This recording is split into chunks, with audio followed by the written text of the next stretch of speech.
Sometimes the most dangerous predators come disguised as Prince Charming, wearing designer suits and speaking words that sound like love but feel like poison in your veins.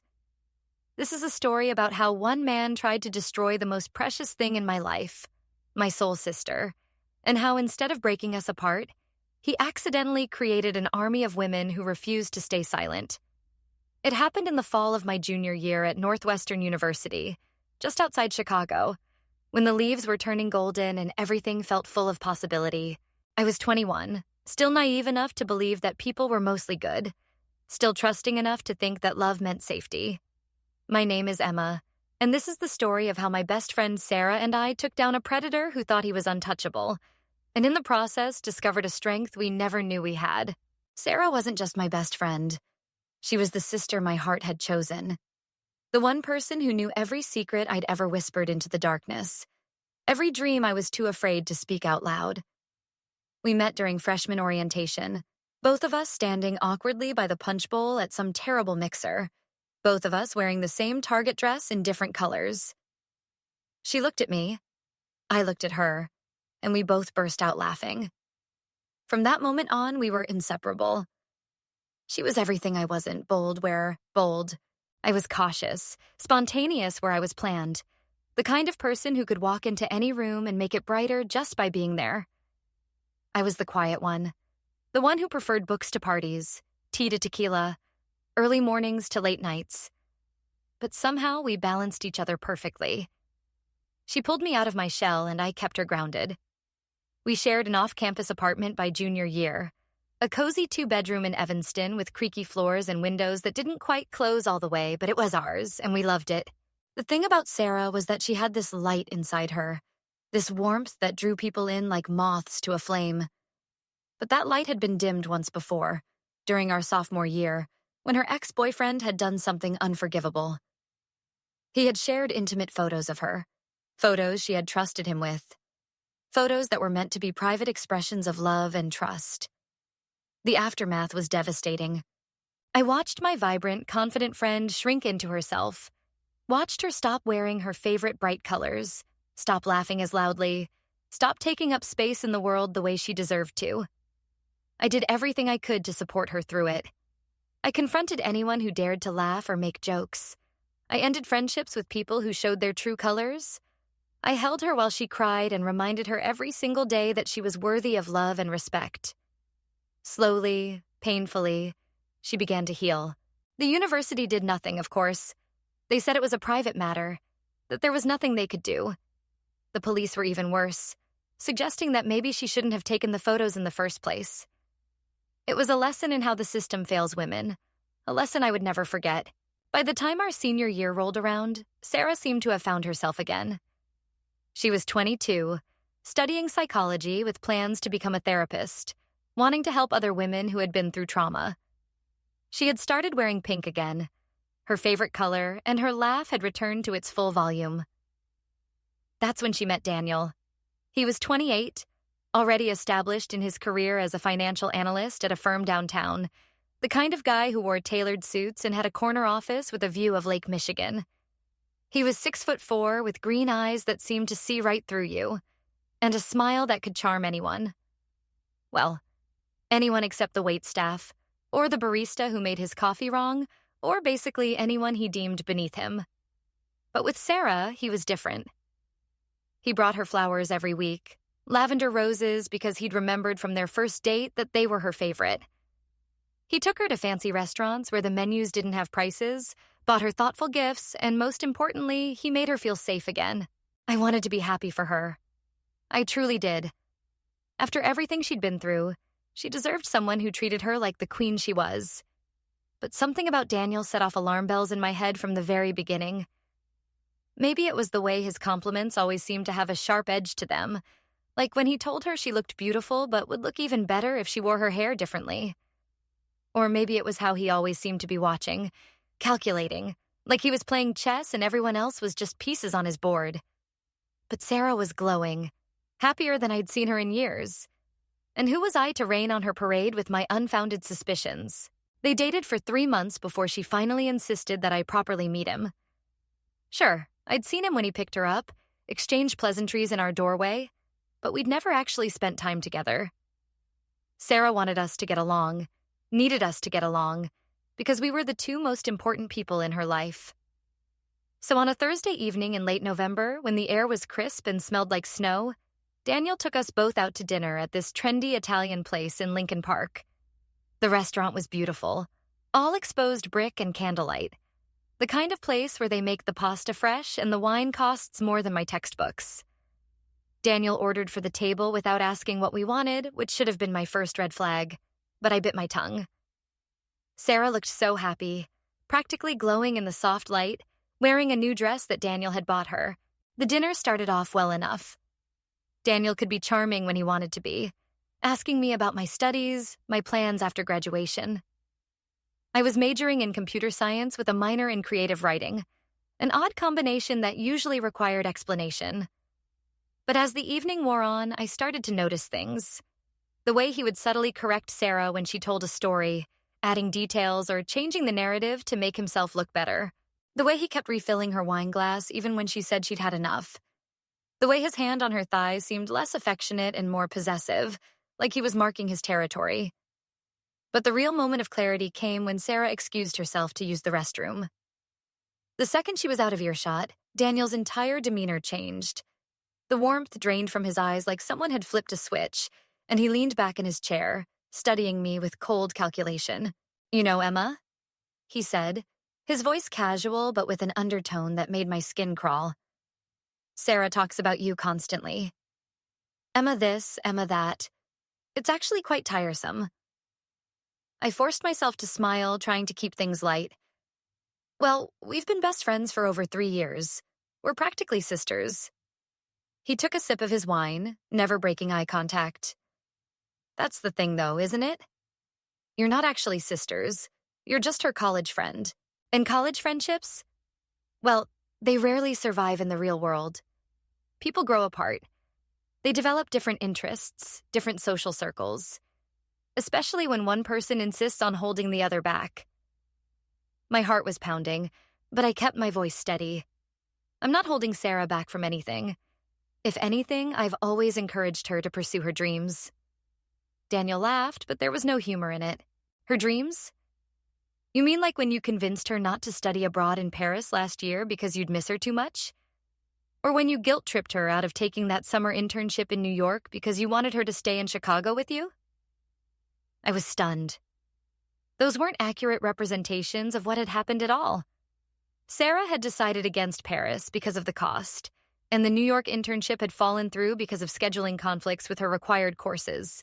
But the way Daniel was twisting things, making me sound like some kind of manipulative, codependent friend, it was clear he'd been working on this narrative for a while. "Look," Daniel continued, leaning forward conspirationally. "I get it. You're lonely. You don't date. You spend all your time studying or reading those depressing novels you like. Sarah's all you have. But that's not healthy. For either of you.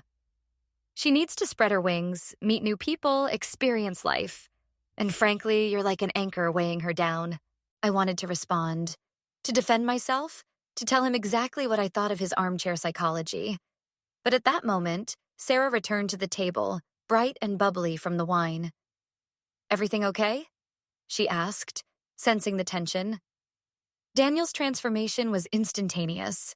The cold, calculated stranger disappeared, replaced once again by the charming boyfriend. "Everything's perfect, babe. Emma and I were just talking about how lucky I am to have you." He pulled her chair out for her, the perfect gentleman, and I watched my best friend melt under his attention. The rest of the dinner was torture. I could barely eat, my stomach churning with anxiety and anger. Daniel kept up a steady stream of conversation, but now I could see the manipulation in everything he said, the subtle ways he was trying to position himself as the center of Sarah's world while pushing everyone else to the margins. When dinner finally ended, Daniel insisted on driving me home first, even though Sarah's apartment, our apartment, was closer to the restaurant. Another red flag I should have paid attention to. Sarah sat in the front seat, chatting happily about her plans for the weekend, while I sat in the back of Daniel's BMW, watching the city lights blur past the window. When we pulled up to our building, Sarah turned around to give me a hug goodnight. I'll be home in like an hour, she said. Daniel's just going to show me his place real quick. I wanted to protest, to insist she come inside with me, but I could see Daniel watching me in the rearview mirror, waiting to see what I would do. So I just hugged her back, told her to be safe, and got out of the car. I watched them drive away with a sinking feeling in my stomach, like I was watching my best friend disappear into dangerous waters and I didn't know how to save her. Sarah didn't come home that night. Or the next night. By the third day, I was frantic. She was answering my texts, but only with short responses. I'm fine. At Daniel's. Talk later. It wasn't like her at all. We shared everything, from our daily coffee orders to our deepest fears. The sudden distance felt wrong, felt orchestrated. When she finally came home on Sunday afternoon, she looked exhausted. There were dark circles under her eyes, and she moved like she was carrying invisible weights. I tried to talk to her, to find out what was wrong, but she just brushed me off. Said she was tired. Said Daniel had kept her up talking about their future together. But I knew Sarah better than anyone, and I could see the cracks forming in her facade. Over the next few weeks, everything changed. Sarah started missing classes, something she'd never done before. She was always the responsible one, the one who had perfect attendance and took color-coded notes. Now she was sleeping through her morning lectures, turning in assignments late or not at all. When I tried to talk to her about it, she got defensive, said Daniel thought she was too stressed about school, that maybe she should take a lighter course load. She stopped going to her therapy appointments, the ones that had helped her heal after what happened sophomore year. Daniel thinks I'm dwelling on the past too much, she explained. He says I need to focus on the future, on us. Even her appearance started to change. The bright colors she loved were replaced with muted tones, blacks and grays and navy blues. Daniel thinks I look more sophisticated like this, she said when I asked about it. More mature. But the biggest change was in our friendship. Sarah was pulling away from me, and not in the natural way that sometimes happens when someone starts a new relationship. This was deliberate, calculated. She would make plans with me and then cancel at the last minute because Daniel had surprised her with something. She stopped sharing things with me, stopped asking for my opinion, stopped being the person who would crawl into my bed at 2 a.m. just to talk about nothing and everything. When we did spend time together, she was different, distracted, constantly checking her phone to see if Daniel had texted. And when he did text, which was constantly, she would drop everything to respond immediately. I tried to be understanding. I really did. I told myself that this was just the honeymoon phase, that things would balance out once the novelty wore off. But deep down, I knew something was seriously wrong. Daniel was isolating her, cutting her off from her support system, making himself the center of her universe. It's a classic abuser tactic, one I'd learned about in my psychology elective. But knowing the theory and watching it happen to someone you love are two very different things. The breaking point came 3 weeks before winter break.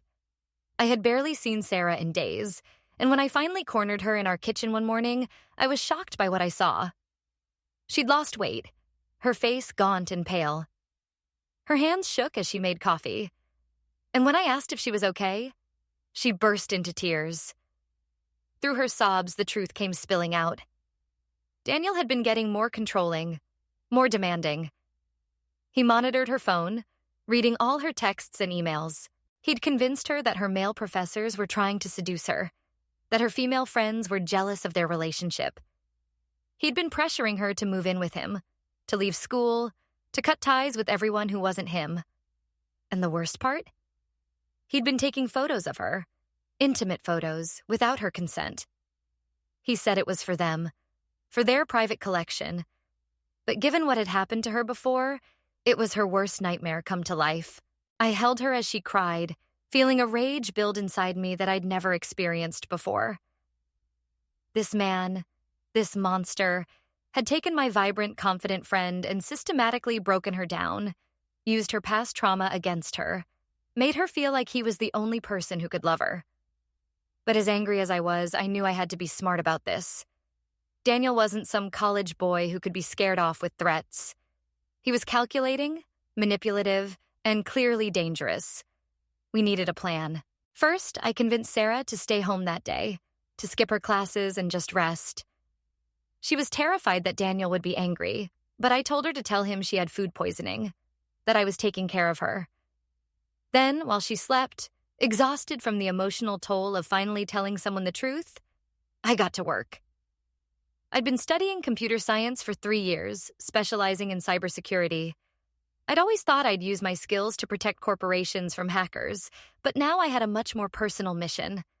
I needed to find out everything I could about Daniel Morrison, needed to understand what we were really dealing with.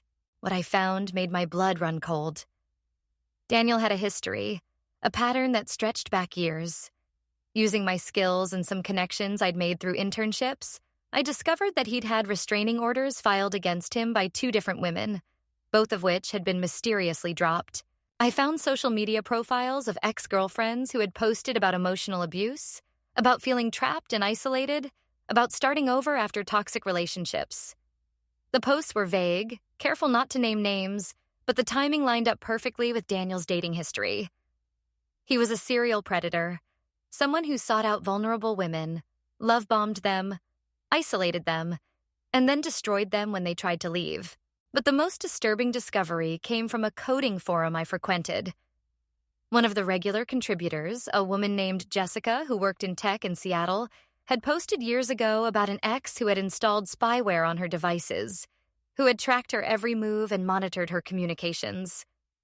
She never named him, but she mentioned details: his job in finance, his height, those distinctive green eyes. It had to be Daniel.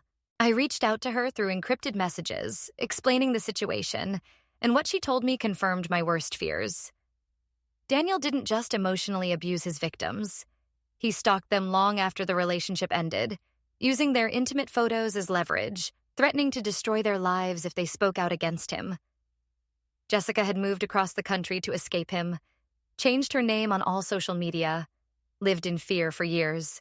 Armed with this information, I knew we had to be extremely careful.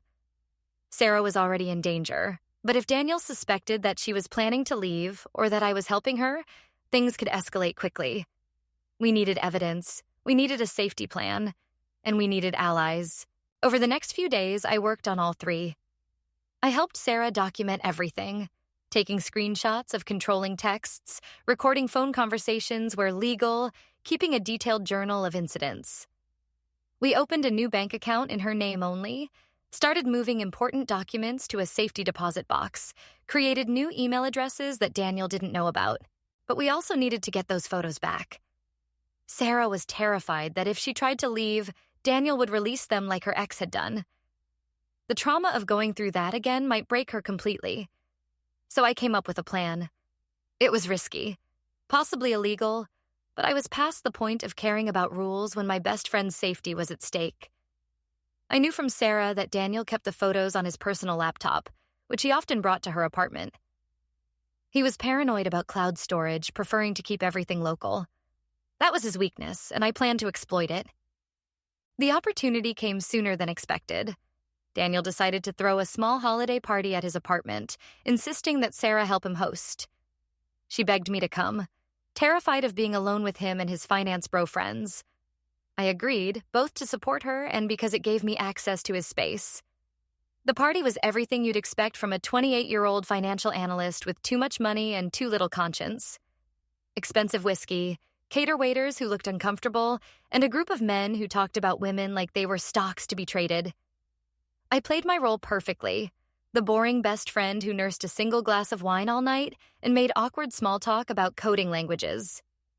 What Daniel didn't know was that I'd come prepared. Hidden in my purse was a USB drive loaded with a program I'd modified from a penetration testing tool we'd studied in my cybersecurity class. All I needed was 5 minutes alone with his laptop. The opportunity came when Sarah, following the script we'd rehearsed, spilled red wine on Daniel's shirt. He was furious, of course, but had to go change. In the chaos, with Sarah tearfully apologizing and his friends making jokes about clumsy women, I slipped into his home office. His laptop was there, closed but still on. My hands shook as I inserted the USB drive, running the program that would copy specific file types to the drive while also installing a backdoor that would let me access his system remotely later. The longest 4 minutes of my life passed as the progress bar slowly filled. I could hear the party continuing in the living room, Sarah's voice high with stress as she kept Daniel's attention. Finally, the program completed. I pocketed the USB drive and rejoined the party just as Daniel returned in a fresh shirt, his face still tight with anger. The rest of the evening was torture, pretending everything was normal while that USB drive burned in my pocket like evidence of a crime. Which, technically, it was. But sometimes the law and justice are two different things, a lesson I'd learned when the system failed Sarah before. Back at our apartment that night, after Daniel had finally let Sarah leave, we looked through what I'd recovered. It was worse than we'd imagined. Not just photos of Sarah, but folders organized by women's names. Dozens of them. Years of victims. Their most intimate moments weaponized against them. Some folders had messages too. Desperate pleas from women begging him not to share their photos. Threats he'd sent demanding they stay quiet about what he'd done. It was a digital trophy case of a serial predator. Evidence of years of abuse. Sarah broke down completely when she saw it, realizing how many women had suffered like she was suffering. But through her tears, there was also rage. The same rage I'd been feeling, the kind that burns clean and gives you strength.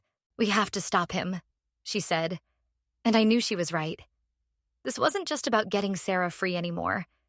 This was about justice for all those women, about preventing Daniel from doing this to anyone else. But we needed to be smart about it. Daniel had money, connections, a father who was a senior partner at a major law firm. If we went to the police with stolen evidence, he'd turn it around on us. We needed a different approach, and that's when I remembered Jessica from the coding forum. She'd mentioned that she wasn't his only victim in Seattle, that there was a whole network of women who'd been hurt by him. Maybe it was time to bring them all together. Over the next week, working carefully to avoid detection, I reached out to every woman whose information I could find in Daniel's files. Using encrypted messaging apps and anonymous email accounts, I explained who I was and what we'd discovered. The response was overwhelming. Woman after woman shared their stories, their relief at finally being believed, their anger at years of silence. Some had moved cities to escape him. Others had changed careers when he'd threatened to send photos to their employers. All of them had been told in various ways that they were alone, that no one would believe them, that Daniel was too powerful to fight. But together, we were building something powerful of our own. Among the women who responded was Natalie, a lawyer who'd dated Daniel 5 years earlier. She'd been in law school at the time, and when she'd tried to leave him, he'd threatened to send her photos to the state bar to ruin her career before it even began. She'd stayed silent, but she'd also kept meticulous records, waiting for the day when she might be able to use them. There was also Priya, a doctor who'd had to explain to her conservative family why intimate photos of her were circulating at the hospital where she worked. And Megan, an elementary school teacher who'd lived in fear for years that Daniel would send her photos to the school board and destroy the career she loved. Each woman had a story, each had evidence, and each had been waiting for someone to believe them. Together, we had enough to bury Daniel, but we needed to be strategic about how we used it. Natalie, with her legal knowledge, became our unofficial advisor. She knew we couldn't use the illegally obtained files in court, but she also knew that there were other ways to build a case. We started documenting everything through legal channels, filing police reports in multiple jurisdictions, creating a paper trail that would be hard to ignore. But Daniel must have sensed something was changing because he escalated. Sarah tried to distance herself gradually, but he became more controlling, more volatile. He started showing up at our apartment uninvited, demanding to know why Sarah was being distant. He accused her of cheating, of lying, of being influenced by her toxic friend. That would be me, of course. The toxic friend who was trying to save her life. One night, he showed up drunk and angry, pounding on our door at 2 a.m., screaming that he knew we were plotting against him. We called the police, but by the time they arrived, he was gone. The officers took a report but seemed unimpressed. Just a lover's quarrel, they said. Nothing they could really do unless he actually hurt someone. That's when I realized we needed a different kind of protection. I reached out to my network, both online and at school. Within days, we had a safety system in place.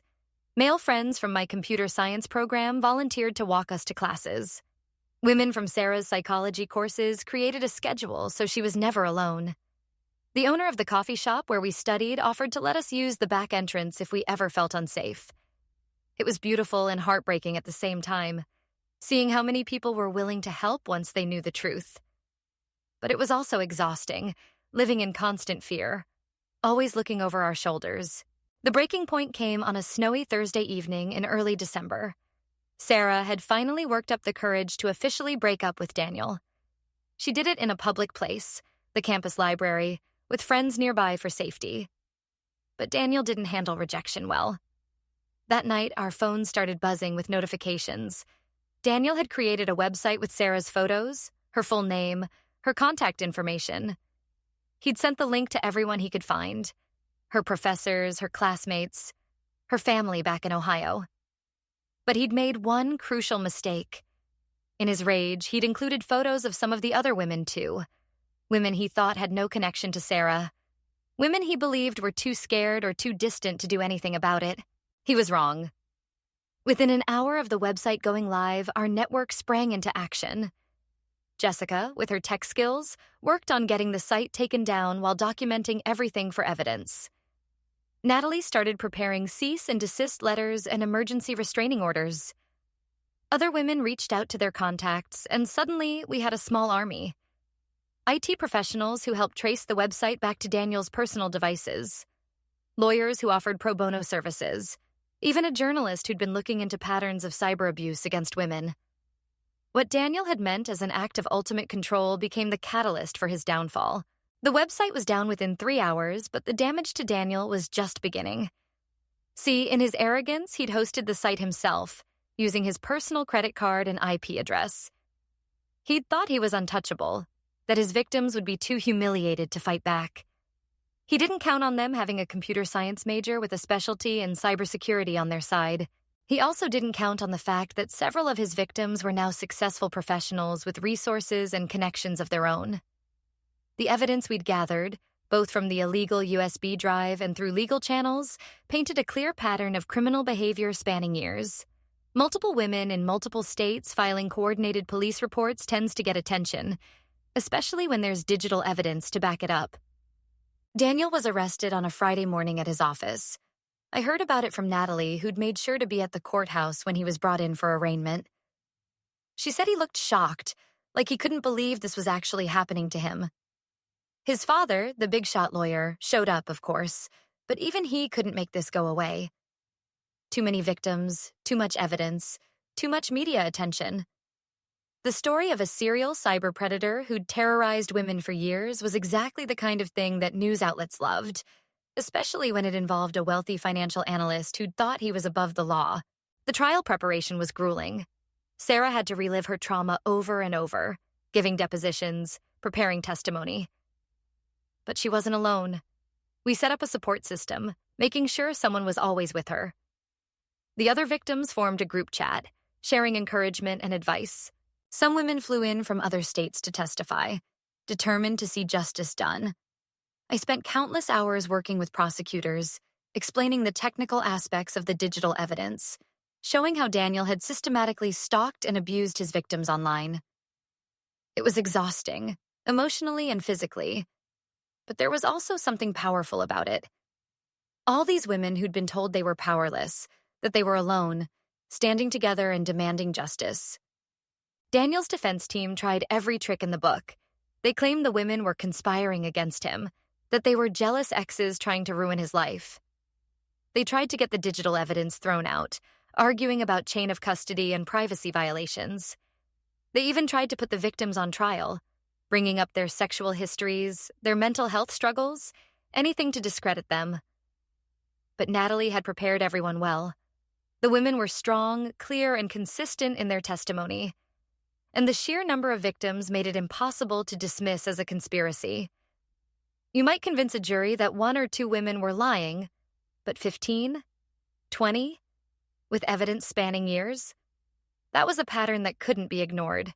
I testified too, explaining how I'd found the evidence, how I'd connected the victims. I was honest about my methods, knowing that I might face consequences for the hacking.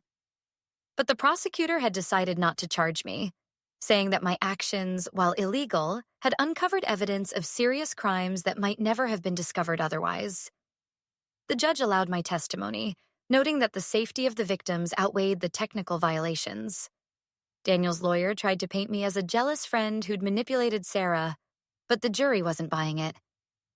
They could see the truth, that I was just someone who loved her friend and refused to stand by while she was being destroyed. Sarah's testimony was the hardest to watch. She spoke about the isolation, the fear, the way Daniel had used her past trauma against her. She cried, but she didn't break.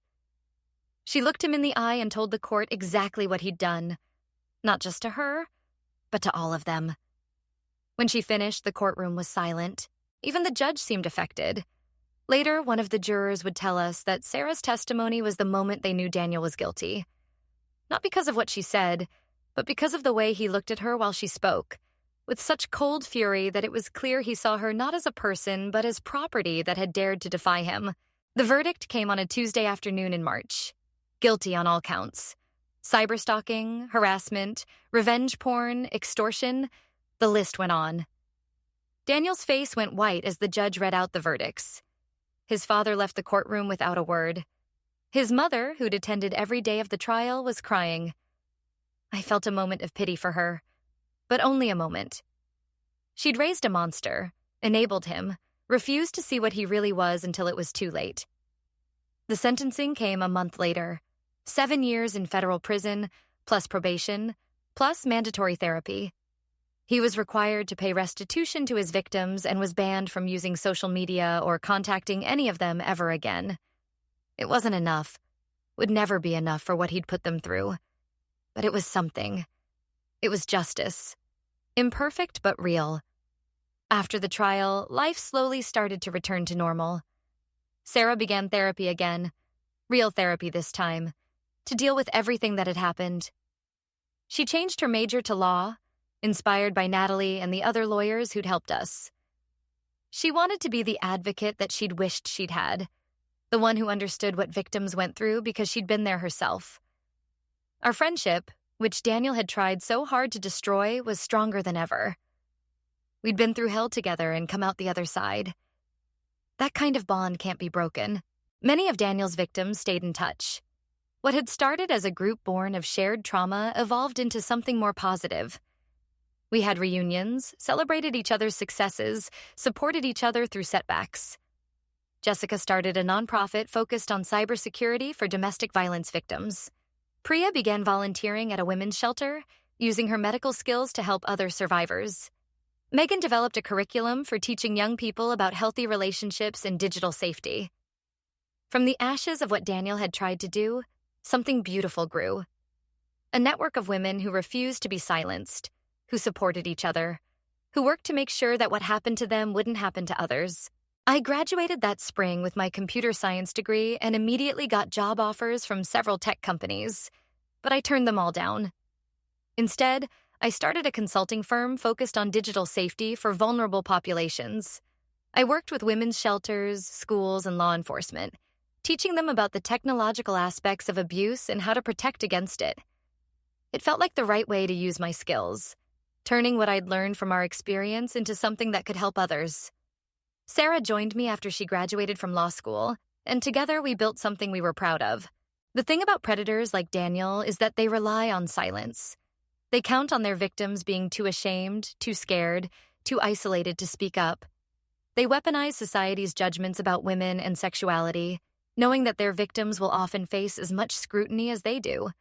But when that silence is broken, when victims stand together and refuse to be shamed, the whole house of cards comes tumbling down.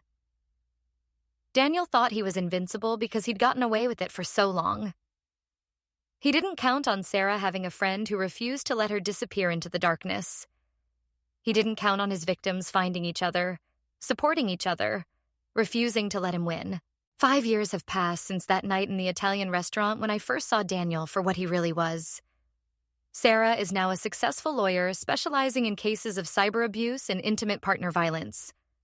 She's married to a wonderful man named Marcus who understands her history and loves her not despite it, but because of the strength it revealed in her. They have a daughter, a fierce little girl named Emma, after me, and I'm her godmother. I spoil her rotten, of course. Our company has grown too. We have offices in 3 cities now, helping thousands of women protect themselves from digital predators. We've testified before Congress about the need for stronger laws against cyber abuse. We've trained hundreds of law enforcement officers on how to handle these cases. We've built something that matters. Daniel got out of prison last year. He served 5 years of his 7-year sentence, released early for good behavior. The news sent a ripple of anxiety through our network. Some women changed their phone numbers again, updated their security systems, worried that he would come after them. But something interesting happened. Nothing. Daniel disappeared quietly into whatever life waits for a convicted predator with a famous case. Maybe prison changed him. Or maybe he just learned that we weren't victims anymore, that we were warriors who'd already proven we could take him down. Either way, he's not our problem anymore. We've moved on, built lives and careers and families. He's just a cautionary tale we tell when we train new advocates, a reminder of why our work matters. Sometimes I think about that girl I was in college, the quiet one who preferred books to parties, who trusted too easily and loved too deeply. I'm still her in many ways, still introverted, still a homebody, still fiercely loyal to the people I love. But I'm also someone new, someone who learned that standing up to evil isn't about being fearless. It's about being afraid and doing what's right anyway. It's about refusing to let the people you love be destroyed, even when the whole world tells you it's not your fight. It's about understanding that sometimes the most powerful thing you can do is refuse to be silent. Sarah and I still live in the same city, though in different apartments now. We have dinner every Wednesday, just the 2 of us, a tradition we started after the trial. We talk about everything and nothing, just like we did in college. Sometimes we reminisce about the old days, the innocent girls we were before we learned how cruel the world could be. But mostly we talk about the future, about the work we're doing, the lives we're building, the world we're trying to create where women don't have to go through what we went through. Where predators like Daniel can't operate in the shadows because there are no shadows left, just the bright light of women refusing to be silenced. The other women from our network are thriving too. Jessica's nonprofit has helped thousands of women secure their digital lives. Natalie became a judge, one of the youngest in her state, known for her compassion toward victims of abuse. Priya pioneered a new protocol at her hospital for handling cases of image-based sexual abuse. Megan's curriculum is now used in schools across the country. Each of them took their pain and transformed it into purpose. Daniel tried to destroy us, but instead, he created a force for change that will outlast anything he could have imagined. It's almost poetic, really. He wanted power, control, legacy. And he got it, just not in the way he intended. His legacy is the army of women who rose up against him, who refused to let him win, who turned their trauma into triumph. Looking back, I sometimes wonder what would have happened if I'd ignored my instincts about Daniel, if I'd just smiled and nodded and let Sarah drift away from me like he wanted. Maybe she would have eventually gotten free on her own, or maybe she would have become another silent victim, another folder on his laptop, another woman too broken to fight back. I'll never know, and I'm grateful for that. I'm grateful that I listened to that voice inside me that said something was wrong. I'm grateful that I loved my friend more than I feared confrontation. I'm grateful that when the moment came to choose between safety and justice, I chose justice. But most of all, I'm grateful for the women who stood with us, the ones who came forward despite their fear, who testified despite the pain, who refused to let shame keep them silent. They're the real heroes of this story. Sarah and I may have started the ball rolling, but they're the ones who turned it into an avalanche. They're the ones who proved that when women stand together, when we refuse to be isolated and silenced, we're unstoppable. Daniel thought he was hunting prey, but he didn't realize he was actually gathering an army. An army of women who'd been forged in the fire of trauma and emerged stronger, fiercer, more determined to protect others from going through what they'd experienced. These days, when I speak at conferences or train law enforcement, I always end with the same message. Trust your instincts. If something feels wrong, it probably is.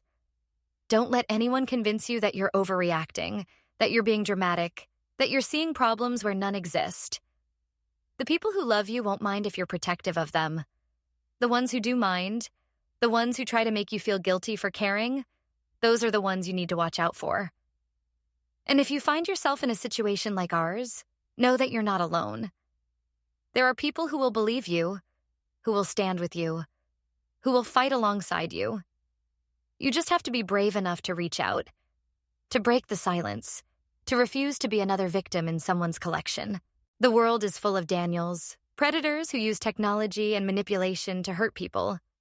But it's also full of Sarahs and Emmas and Jessicas and Natalies, people who refuse to let evil win. Every time we stand up to a predator, every time we support a victim, every time we refuse to be silenced, we chip away at the power these people think they have. We prove that love is stronger than fear, that friendship is more powerful than manipulation, that a group of determined women can bring down anyone who tries to hurt them. It's not easy. It's terrifying and exhausting, and sometimes it feels impossible. But it's also necessary, and it's right. And it's worth every moment of struggle when you see justice finally served. So that's my story. The story of how one creepy boyfriend accidentally created a movement. How a group of women who were supposed to be victims became warriors instead. How friendship and determination and a refusal to be silenced brought down a predator who thought he was untouchable. It's not a fairy tale. There's no happily ever after where everything is perfect and all the trauma magically disappears. But there is hope, and there is healing, and there is the knowledge that we survived, that we protected each other, that we built something beautiful from the ashes of what he tried to do to us. And in the end, that's better than any fairy tale. It's real. It's ours. And it's proof that sometimes the good guys really do win.